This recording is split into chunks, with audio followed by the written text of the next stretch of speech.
अस्सलामुअलैकुम रहमतुल्लाह। दोस्तों, आज थी 15 सितंबर 2024 और आप सभी लोग जानते हैं कि आज आखिरी दिन है वक्फ की जो ज़मीन है उसको बचाने के लिए, उस बिल को पास होने से रोकने के लिए। दोस्तों, आपको बताऊं अब तक कितने लोगों ने, कितने मुसलमानों ने मेल किया है। दोस्तों, क्या इतने मेल करना काफ़ी हो जाएगा? क्योंकि एक तरफ दूसरे जो हमारे हिंदू भाई है वो भी जो है क्यूआर कोड पर स्कैन कर रहे हैं, मेल भेज रहे हैं। दोस्तों, बहुत बड़ी खबर इस वक्त निकल कर आ रही है। सुप्रीम कोर्ट के एक वकील है, उन्होंने बहुत ही बड़ा खुलासा किया है, वक्फ बिल के जमीन को लेकर बहुत बड़ा खुलासा किया है। उनका वीडियो मैं आप लोगों को सुनाने जा रहा हूँ।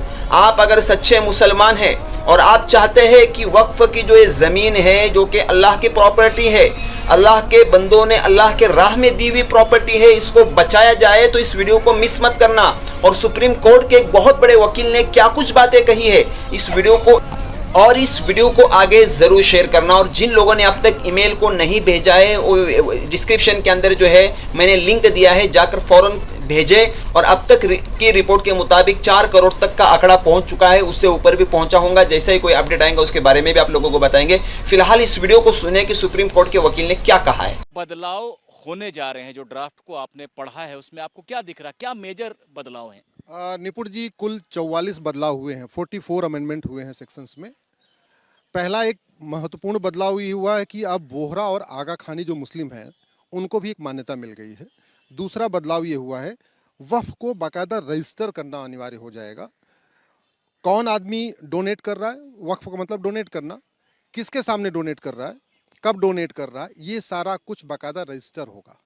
तीसरा बड़ा बदलाव होगा कि अब घर का मुखिया बिना पत्नी से पूछे डोनेट नहीं कर पाएगा। पहले ये था कि कोई ज़रूरत नहीं थी, लेकिन अब पति पत्नी की सहमति आवश्यक हो चुकी है। यानी अगर पत्नी नहीं चाहती तो आप डोनेट नहीं कर सकते। चौथा, एक बहुत ये भी आवश्यक हो गया है कि अगर आपके पास बच्चे नहीं हैं और आप अपनी ज़मीन डोनेट नहीं करना चाहते, तो अब आप अपने भांजे को दे सकते हो, भतीजे को दे सकते हो, साले बहनोई जो ब्लड रिलेटिव में है आपस में घर में, उनको भी दे सकते हो। कोई ज़रूरी नहीं कि आपके अगर बच्चा नहीं है, बेटा नहीं है, तो आपको अपनी ज़मीन डोनेट करना पड़ेगा।